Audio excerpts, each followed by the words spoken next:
영국인들의 설탕 수요가 급증하면서 유럽에서 데려오는 백인들만으로는 설탕 생산을 감당할 수 없게 된 거죠. 그래서 그 해결책으로 백인이 아닌 아프리카 흑인 노예가 대체 인력으로 투입되게 된 겁니다. 그래서 그렇게 된 거예요. 무엇보다 결정적인 이유는 아프리카 흑인들을 데려오는 비용이 훨씬 저렴했던 것이죠. 아프리카 노예들은 기존의 백인 노동자들보다 노동력이 더 우수했고 또 전염병에 대한 저항력이 훨씬 강한데 값도 훨씬 저렴했던 거죠. 그리고 여기에 특별한 장점이 하나 더 있었습니다. 뭐였을까요? 장점? 우선은 계속 부려먹을 수 있다라는 장점이 있지 않았을까라는 네. 생각이 들어요. 네, 맞습니다. 노예로 왔기 때문에 기한이 정해지지 않고 계속해서 노동을 시킬 수가 있었죠. 그리고 자녀를 낳게 될 경우에는 그 자녀조차도 노예가 되기 때문에 계속 쓸 수 있었죠. 게다가 그들은 이역만리의 섬으로 잡혀왔기 때문에 도주가 사실상 불가능한 점도 있었죠.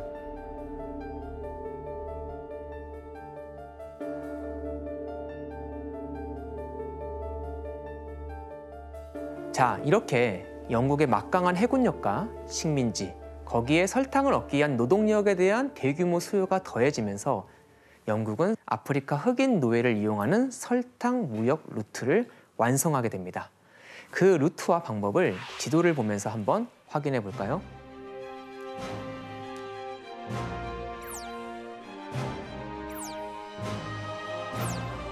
자, 이게 보시면 알겠지만 삼각형이잖아요. 이게 바로 영국이 만든 설탕 노예 수송 삼각 무역이었습니다. 영국의 여러 항구들, 특히 런던, 브리스톨, 리버풀 같은 그런 큰 항구 도시에서 배에 총, 화약 등을 싣고 그 배가 아프리카로 떠납니다. 그런 다음 아프리카의 무역 거점에서 이 상품들과 노예를 교환하죠. 그리고 그 영국 상선은 노예들을 배에 싣고 이렇게 대서양을 건너가게 됩니다. 이 항로를 중간 항로, 미들 패시지라고 하죠. 그렇게 해서 서인도 제도에 도착한 영국 상선은 노예를 서인도 제도를 포함한 아메리카 대륙에 파는 겁니다. 그 수익으로 구입하는 게 있겠죠? 그게 바로 설탕이었습니다.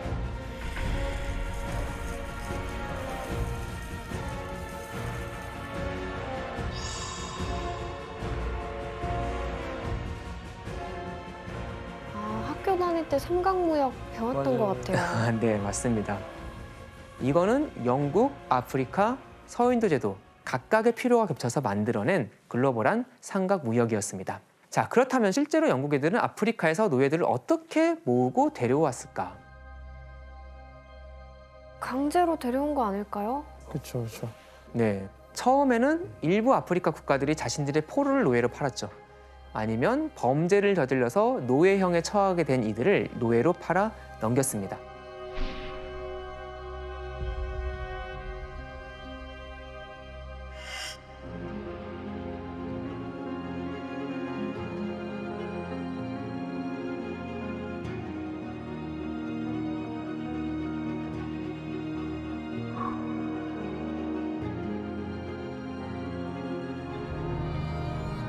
하지만 아프리카 흑인 노예들의 진짜 비극은 사실 노예선을 오르는 순간부터 시작이 됐습니다.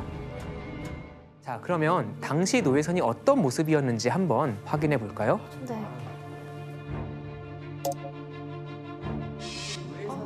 아, 전 이거 알아요. 설마 그래 이거 본 것 같아 나도. 말도 안 돼. 아우, 진짜로. 저는 처음에 뭔지 모르고 봤을 때 아 배를 그냥 구성하는 부품을 그런 단면도인 줄 알았는데 사람이라고 해서 너무 놀랐던 기억이 있어요. 단면도 충격적인데 저 밑에 그림 보니까 이게 또 여러 층으로 돼 있었네요. 네, 맞습니다. 방금 여러분들이 상당히 충격받았다라는 말씀을 하셨는데 사실 이 그림은 나중에 노예무역 폐지를 주장했던 사람들이 노예선의 참혹함을 보여주기 위해서 브룩스호라는 배의 화물 적재 공간 계획을 여기 사실적으로 묘사한 그림입니다. 1781년에 건조된 브룩스호는 297톤을 실어 나눌 수 있는 상당히 큰 배였습니다.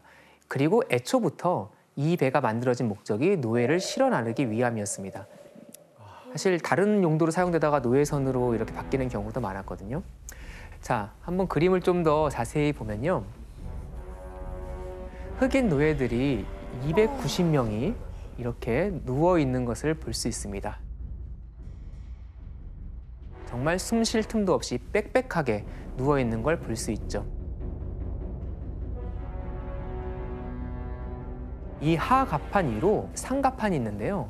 이 상갑판에 추가로 130명이 더 누울 수 있었고 또 이제 곳곳에 빈 공간들이 있어요. 자투리 공간들.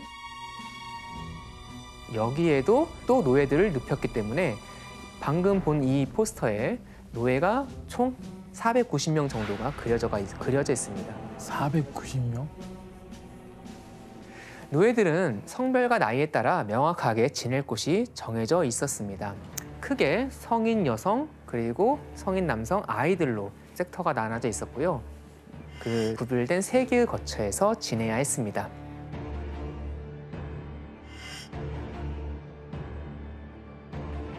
이런 방식으로 25년간 11번의 노예 무역 항해를 했던 브룩소는 5,000명이 넘는 아프리카인들을 승선시켰습니다.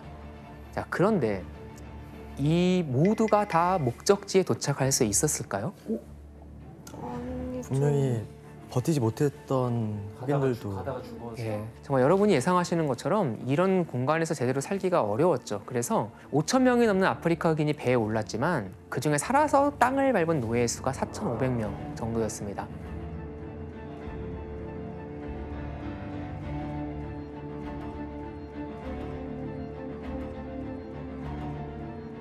즉 브룩소의 사망률이 약 11% 정도가 되는데요. 관련해서 그래프를 하나 볼까요? 1662년부터 1807년 사이에 사망한 노예의 비율이 7명 중 1명, 즉 약 14%에 달했다고 합니다. 그러니까 저 차이만큼 도착하기 전에 사망한 저 차이가 바로 중간 항로에서 죽은 노예의 수를 나타내죠. 브룩소뿐 아니라 대부분의 노예선에서 정말 많은 노예들이 죽음을 맞이했었습니다. 그리고 이 안타까운 죽음의 가장 큰 원인은 과적이었습니다. 즉 기준보다 사람들 더 태운 거죠. 태운 거야. 브룩소호만 봐도요. 원래 허가된 승선 인원이 454명 정도인데 아까 그림에서 봤듯이 그 수의 사람을 태우기 위해서는 장기 여행이 불가능할 정도 좁은 공간에 빽빽히 사람을 구겨 넣어야 했습니다. 그런데 그나마 이 숫자는 1788년에 노예 1명에게 할당할 면적을 정한 법률이 통과된 후의 숫자입니다. 법안이 통과되기 전에 1781년에 1차 항해 때는 650명, 1783년에 2차 항해 때는 619명, 1785년에 3차 항해 때는 740명이나 브룩소는 노예를 태웠습니다. 허가된 게 450명 정도인데. 네. 이건 다른 노예선들과 마찬가지였습니다. 물론 이렇게 과적을 한 가장 중요한 이유는 바로 돈이었죠. 영국에서 서아프리카 그리고 서인도 제도를 오가는 장거리 항해를 해야만 했었잖아요. 기간으로만 따져도 아프리카에서 서인도 제도로 가는데 6에서 8주가 걸렸고 또 영국에서 아프리카, 서인도에서 영국으로 가는 항해를 더하면 몇 년이 걸리기도 했죠. 그만큼 시간과 비용이 많이 들어가기 때문에 노예를 더 많이 태우고 가서 더 많이 팔아 수익률을 높이려고 했던 것이죠. 그리고 기본적으로 아프리카 흑인 노예들을 인간으로 취급하지 않았습니다. 실제로 그들을 화물 카고라고 불렀거든요. 노예선의 선원들은 흑인 1명 더 실는 일을 그냥 화물 하나 실는 것 정도로 생각했던 겁니다. 와 진짜 최악이다. 여기에 과적을 했던 더 끔찍한 이유가 있습니다. 그러니까 어차피 가는 길에 죽는 노예들이 나올 테니 그걸 감안해서 더 많이 태우는 겁니다. 그러면 이렇게 과적을 하면 다시 치사율이 높아지거든요. 그럼 그걸 또 감안해서 더 많이 태우는 거죠. 이렇게 악순환이 반복되었습니다.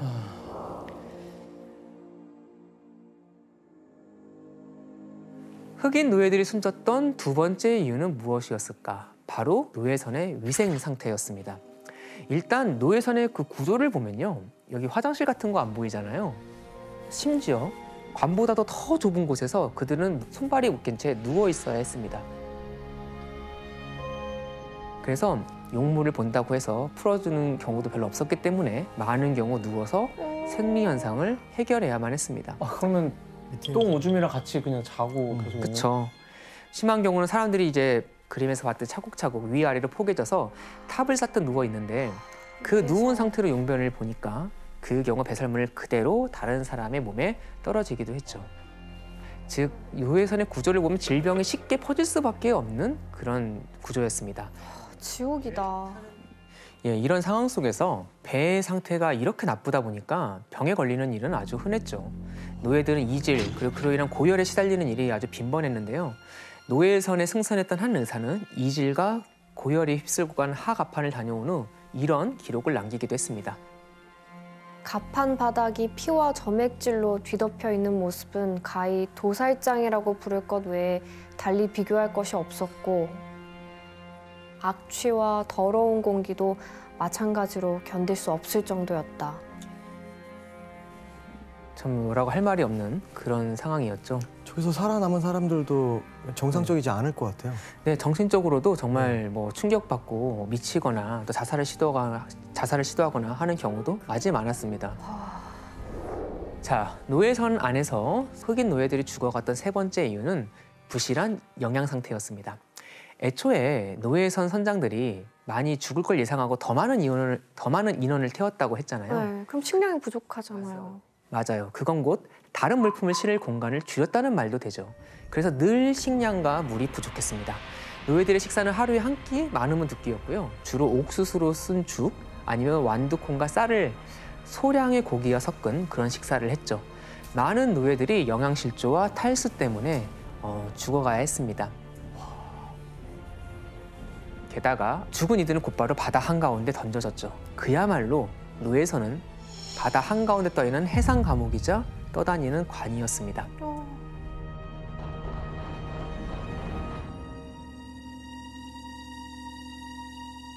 그리고 마지막으로 흑인 노예들이 죽어가야 했던 이유 중 하나는 그들에게 가해진 비인간적인 대우였죠. 대체 어떤 대우를 받았는지 사진으로 한번 확인해 볼까요? 사진이요? 사실 노예선 선장들이요, 배에 탈 때 이런 것들을 필수적으로 챙겨갔습니다. 노예들을 구속했던 것들 같은데. 아니 너무 크다. 그러니까 단순히 묶어놓는 거 이상의 용도로 이상인 썼다는 거예요. 거겠죠. 예. 사람들을 괴롭히고 억압하는 그런 용도의 이런 물품까지도 필수적으로 선장들은 배에 실었습니다. 보통 남자 노예들은요, 두 사람씩 짝을 지어서 손목과 다리에 수갑과 족쇄가 채워졌습니다. 철로 된 속박도구들은 계속 움직이질 못하니까 살점을 파고들었죠. 그리고 함께 묶여있는 사람이 병에 걸리면 같이 병에 걸리고 경련이라도 일으키면 그걸 뭐 도와주거나 치료해주는 게 아니라 두 사람 모두 매를 맞아야 했습니다. 사진을 하나 볼까요? 자, 이게 어떤 도구 같아 보이세요? 뭐지?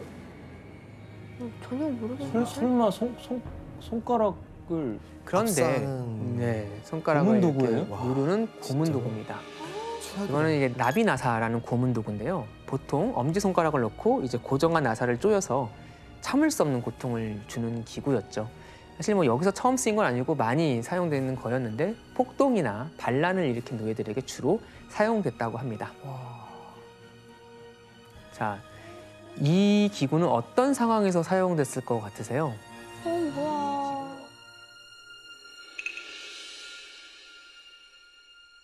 이 도구를 스페큘럼 오리스라고 하는데 이 용도가 뭔지 피터 씨가 한번 영어로 읽어주실래요? A vise used on slave ships to force open the mouths of slaves for feeding purposes. 네, 한번 해석도 해주실까요? 노예들이 이제 밥 주기 위해서 그 입을 억지로 열어낼 수 있는 거. 네, 바로 음식을 거부하는 노예들에게 썼던 도구입니다. 음식을 거부한다? 네, 참 노예선 생활을 견디다 못해서 스스로 삶을 포기하고 싶었던 일부 노예들은 차라리 굶어 죽는 방법을 택하기도 했죠. 하지만 이들에겐 이조차 허락되지 않았습니다. 네, 진짜 상상하니까 토할 것 같아요. 네. 당시 노예선에서 선원 생활을 했던 사람이 나중에 이 모습에 대해서 기록을 남긴 게 있습니다. 규현 씨가 한번 읽어주실래요? 그때 나타난 잔인한 목적의 사악한 장치를 보아라. 가차없이 턱을 죄어 꼼짝할 수가 없구나. 야만적인 힘의 고통스러운 도구가 역한 음식을 강제로 밀어넣는다. 자, 이런 지옥 같은 노예선 생활이 이어지는 와중에 노예들이 정기적으로 해야만 하는 일이 있었습니다. 자, 그럼 여기서 문제를 하나 내겠습니다. 하 갑판 아래 갇혀있던 노예들은 갑판 위에 올라와 이 행동을 정기적으로 해야 했는데요. 무엇이었을까요? 정답. 네, 예성 씨. 설마 숫자를 세야 되는 건 아니겠죠? 숫자를요? 나 올라와서요? 그러니까 저번처럼? 그렇죠. 뭐 사실 되게 이 노예인은 체크하는 게 중요한 일이니까 했을 것 같긴 한데 정기적으로 해야 하는 일은 아니기 때문에 오답입니다. 네, 정답. 규현 씨. 저도 예전에 그 병원에 오래 누워 있었던 적이 있었거든요. 네. 근데 계속 있으면 운동을 자꾸 시키려고 그랬단 그러니까 말이에요. 스트레칭처럼. 네. 그 스트레칭처럼 운동을 시켰을 것 같은데요. 거의 정답입니다. 나는 항상 거의 정답이야. 규현 씨, 오답입니다. 정답. 피터 씨, 그 스트레칭 말고 뭐 점핑? 뭐 이렇게 뛰어 오르기 하는 거? 점핑. 더 가까워졌어요. 가판 올라서 뭘 한다는 거죠? 정답. 네, 혜성 씨. 그냥 뭐 올라와서 뭐 춤추고 움직여 이렇게 했을 것 같아요. 네, 혜성 씨 정답입니다. 네, 체계적인 운동을 하면 좋겠지만 그런 거가 이제 아직 발달하지 않았기 때문에 춤이 노예의 건강 유지에 도움이 된다고 생각했던 거죠. 한마디로 상품을 관리하는 그런 차원이었습니다. 너무 슬프다. 자, 한번 사파를 한번 보겠습니다.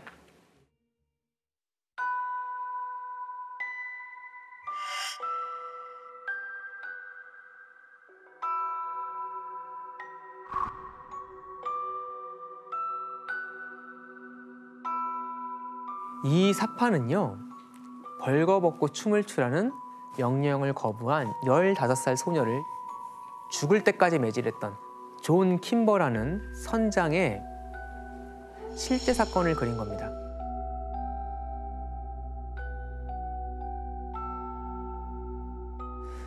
이게 실제 사건이었다는 게 더 충격인 것 같아요. 이런 일이 있었다라고 그냥 그 상상으로 그려낸 게 아니라 이 선장은 이 사건 때문에 체포돼서 재판까지 받게 됩니다. 그러나 결과적으로 처벌받지 않고 풀려납니다. 그랬겠죠 또. 아니 근데 아무리 저 당시에 뭐 인권 이런 개념이 없었어도 그냥 인간이라면 저런 행동을 상상도 할 수가 없을 것 같은데.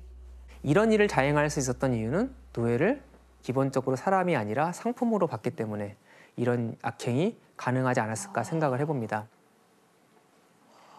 그런데 항해가 끝나기 한 열흘 전부터는요, 수갑 때문에 손상된 피부를 회복할 수 있도록 해주고 심지어 면도도 시켜주고 그리고 염색까지 해주기도 합니다. 왜였을까요? 왜냐면 팔아야 되니까. 맞습니다. 잘 추측을 하셨어요. 노예라는 상품의 값을 이젠 더 받아야 될 그런 준비를 해야겠죠.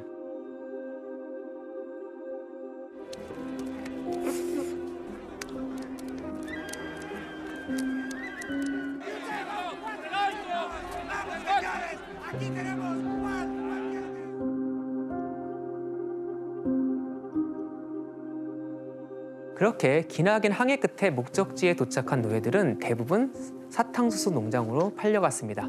이건 역시 잔혹하고 고통스러운 강제 노동의 현장이었죠.